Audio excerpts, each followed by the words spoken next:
তখন রাত আনুমানিক 1:30 থেকে 2টা। 1975 সালের 3 নভেম্বর মধ্যরাতে ঢাকা কেন্দ্রীয় কারাগারের সামনে একটি পিকআপ এসে থামে। প্রত্যক্ষদর্শীদের বর্ণনায় সে গাড়িতে কয়েকজন সেনা সদস্য ছিলেন। ঢাকা তখন এক অস্থিরতার নগরী।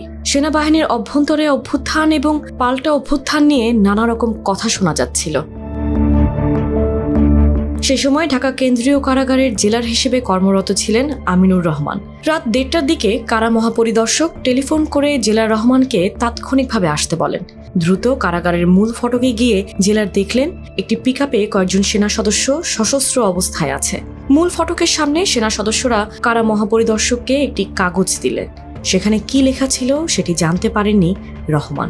সেই মুহূর্তে ফটকের পাশেই জেলারের কক্ষে টেলিফোন বেজে ওঠে।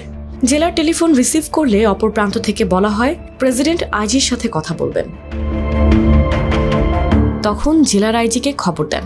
ফোন রেখে আইজি নির্দেশনা দিলেন, আর্মি অফিসাররা যা চায় সেটা তোমরা করো। মূল ফটকের সামনে কথাবার্তা চলে রাত 3টা পর্যন্ত। এরপরে নির্দেশ আসে 4 নেতাকে একত্রিত করার। রহমান বলেন, 4 জনকে একত্রিত করার ক্ষেত্রে কিছুটা দেরি হওয়ায় সেনা সদস্যরা কারা কর্মকর্তাদের নোংরা ভাষায় গালিগালাজ করছিলেন। আমিনুর রহমানের বর্ণনা অনুযায়ী সৈয়দ নজরুল ইসলাম এবং তাজ উদ্দিন আহমদ কারাগারের একটি কক্ষে ছিলেন। ক্যাপ্টেন মনসুর আলী এবং AHM কামরুজ্জামানকে অপর কক্ষ থেকে সেখানে নিয়ে আসা হয়। সেখানে আসার আগে ক্যাপ্টেন মনসুর আলী কাপড় পাল্টে নিলেন। রহমান বলেন, তাজ উদ্দিন সাহেব তখন কোরআন শরীফ পড়ছিলেন।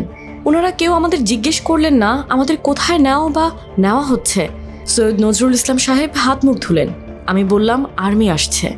রহমান আরও বলেন, মনসুর আলী সাহেব বসা ছিলেন সর্বদক্ষিণে। যতদূর আমার মনে পড়ে আমি মনসুর আলীর কথাটা উচ্চারণ করতে পারি নাই। সঙ্গে সঙ্গে গুলি।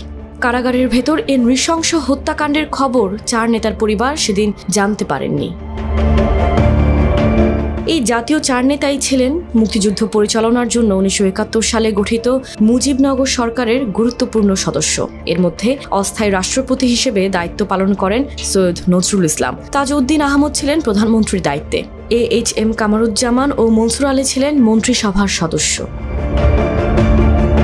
বিবিসি বাংলার এক প্রতিবেদনে বলা হয়, শেখ মুজিবকে হত্যাকারী সেনা কর্মকর্তারা ধারণা করেছিলেন যে কোনো পাল্টা অভ্যুত্থান হলে সেটি আওয়ামী লীগের সমর্থন পাবে। সে ধরনের পরিস্থিতি হলে কি করতে হবে সে বিষয়ে মুজিব হত্যাকারী সেনা কর্মকর্তারা কিছুটা ভেবেও রেখেছিলেন।